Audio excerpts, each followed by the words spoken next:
Welcome to The Awakened Heart, a podcast for healing women, a place where your voice matters, your body is sacred, and your journey home to yourself is always honored, no matter how winding, bumpy, slow, messy the road. I'm Autumn Moran, licensed professional counselor, life coach, yoga instructor, but ultimately your companion on this divine, sacred path. I call, you call, we call healing. And I'm diving in today. Today's a big topic, something you kind of don't necessarily see in the healing world or in the influencer world and social media. It's just not talked about. And that's about loneliness, feeling lonely. Sometimes the story we've lived so far back, it's hard to even imagine ourselves without it. For me, one of the oldest memories I have is of being alone, separate from the people around me. It's not the temporary kind that comes and goes when people are busy, but it's the kind that lives in my bones. I can remember being a little kid around 10 years old and already feeling separate. Like I was watching life happen for other people while I stood off to the side.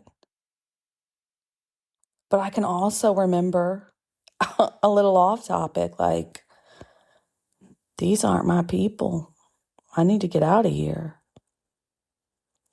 But the sound of other kids' parents cheering at school events, the way families would get together in happy, joyous events, I remember wanting that so badly, to be part of something steady, something I didn't have to fight for or earn.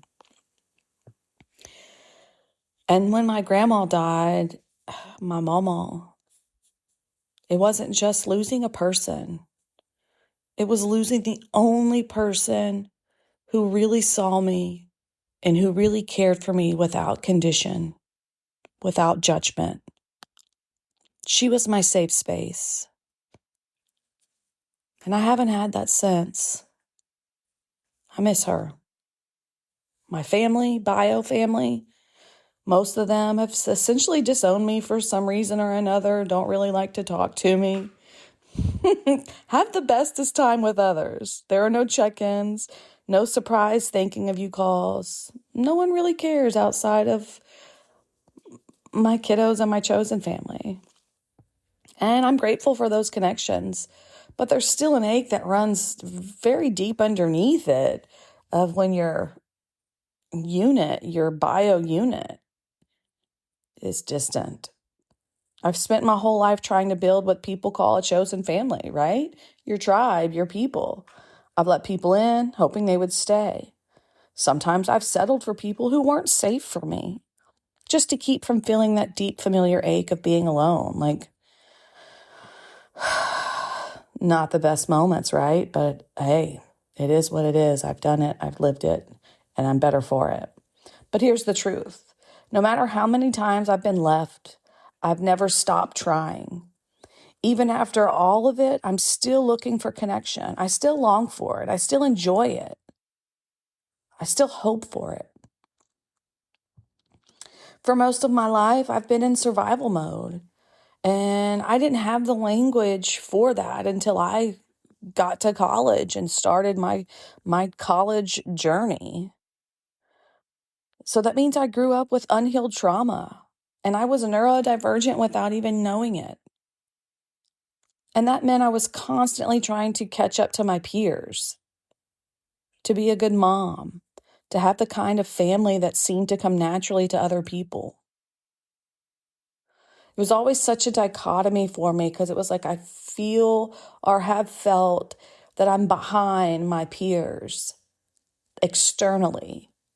But then I also feel like I'm light years ahead mentally, morally. It's wild. But when you're living in survival mode, your nervous system is not thinking about long-term stability. It's thinking, what can I do today to feel okay, to feel loved, to feel safe?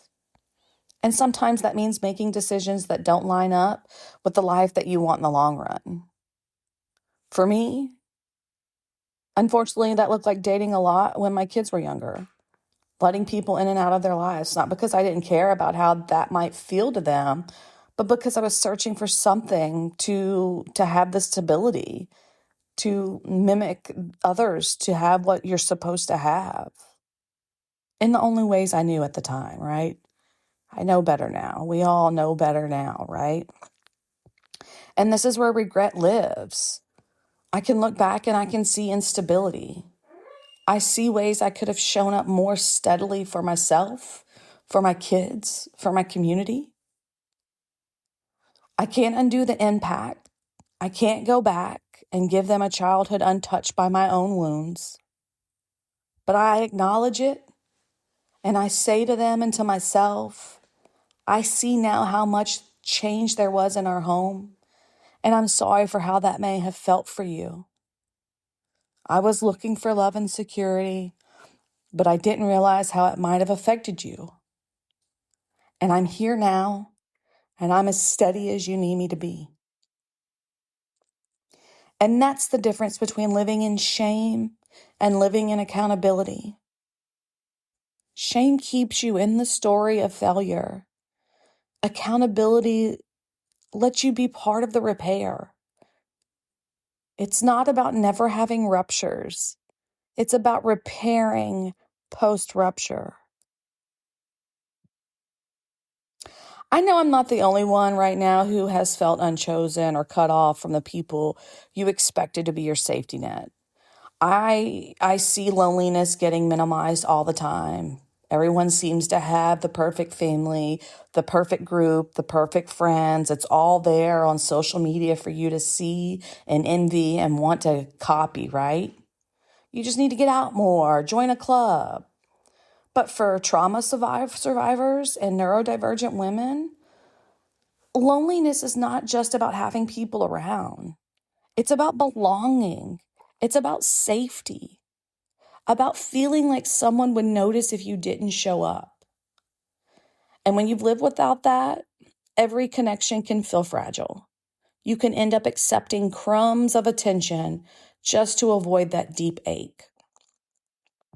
So if you're listening and you've been carrying your own version of this sad, humbling, messy story, I want to offer you some questions to reflect. First off, what's your earliest memory of feeling lonely?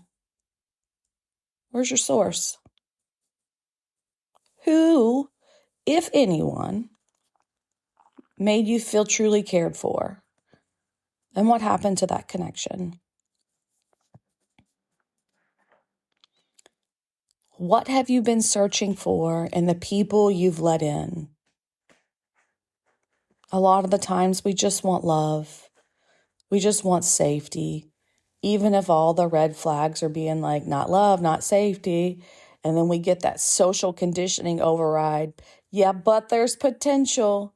Yeah, but his words are saying some nice things, even though his actions aren't, or her actions aren't, or their actions aren't, right? And maybe the hardest question is, how can you begin giving yourself the care you've been looking for externally? How can you fall in love with yourself? Years ago, I created this Love Yourself class program, and it was all about dating yourself, courting yourself, falling in love with yourself. Like went down to having like a promise ring involved with yourself. I stand by that. It's important to love yourself, to fawn over yourself, to put yourself on a pedestal in a healthy, wholesome, compassionate way.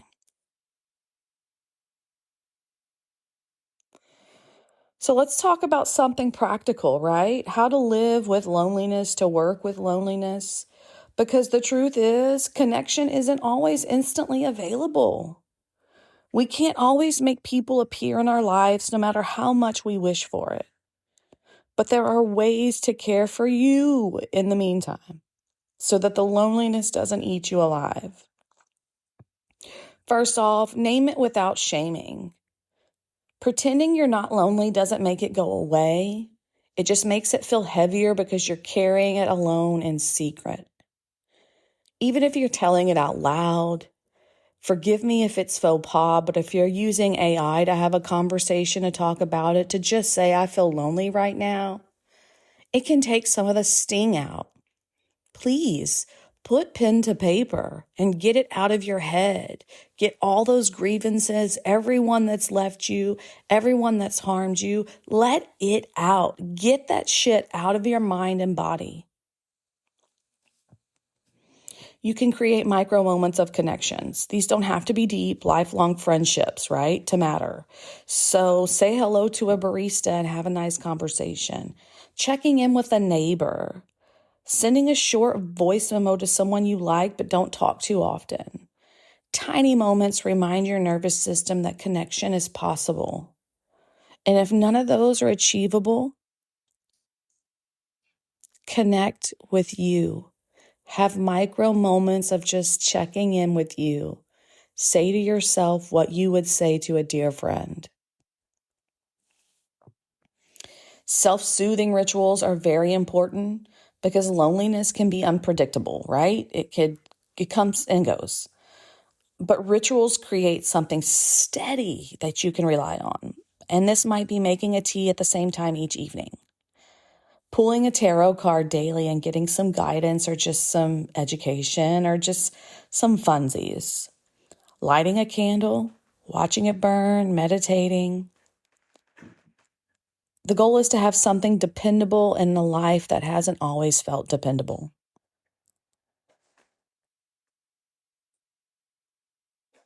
And sometimes we can feel less alone by listening to something like this. I know, right? Hello.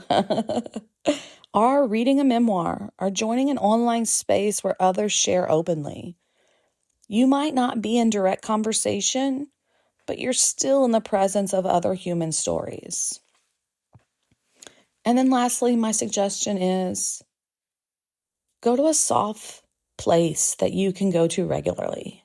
Your favorite coffee shop, the library, a park, or an activity like swimming or yoga. These two women, neurodivergent people, trauma survivors, if you have access to a body of water for your body movement, swim, walk back and forth, tread water, dance, whatever. It is beautiful for the lymphatic system, for the nervous system, for resistance, for strength training, for the heart, for cardio. Like it is an all over, low impact, high rewards, align with your hormones, body movement. Okay, sorry, sidetrack. But find a soft space or soft activity that can help you feel a little lighter. Loneliness can feel sharper, more when you're always in the same environment. A soft place can remind you that the world is bigger than your isolation. And I want to be clear, like these aren't substitutes for real nourishing relationships. They're tools to help you survive the lonely seasons without losing yourself while you continue to still seek people who are meant to stay, who are healthy. If you can, if it's safe for you right now, let's take a breath. One hand on your heart, one hand on your womb. Take a nice, slow, deep inhale. And then exhale and sigh out the mouth like you're just letting the weight of the world come out. You are not unchosen because you are unworthy. You are unchosen because the right people, the steady people, haven't arrived yet. And you are worth them arriving for. And in the meantime, you are allowed to start building that safety inside yourself, one small self-care act, self-soothing act at a time. Well, that's it for me, ladies. I've shared some heartfelt loneliness today. I know what it means to be in it and also feel completely alone, surrounded and completely alone, misunderstood, separate then. And it sucks.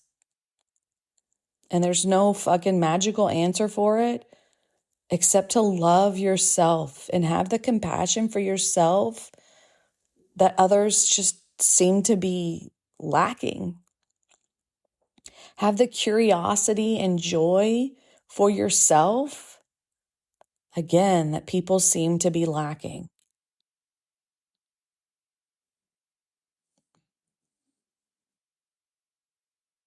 I'd love to hear from you. Message, comment, or follow. I offer private virtual sessions of therapy in Texas, virtual life coaching if you're outside the state or abroad, whether you're healing trauma, navigating a big life shift, or just ready to come home to yourself. It is my pleasure, gift, just wonderfulness to be able to have this career and help people and walk alongside women and watch them grow stronger each and every session. I'd love to do that for you. So if it's something you're curious about, you can fill out a consultation request form via my Linktree, along with a good badass playlist for women titled Divine Woman. It's a good source of good music to listen to upbeat, to give you strength, to empower. And there's some more resources to guide you home to your voice, your body, and your power. Ladies, hear me out. You're never too much. You're never too late. And you don't have to figure this out all alone. If the loneliness sets in too much, 741-741 is a text crisis hotline. If you are feeling heavy and need a human interaction to talk to, text them. They are kind. They will give you coping skills. They will help you feel better before they disconnect. It is a free resource. If you are given a life or a path that you are walking alone for a long time, use your community resources. Create a family of community resources. All right. Until next time, may you be happy and free. May mine and your healing ripple outward to bless the world with happiness and freedom. Take care of you, and I'll see you soon. Bye-bye.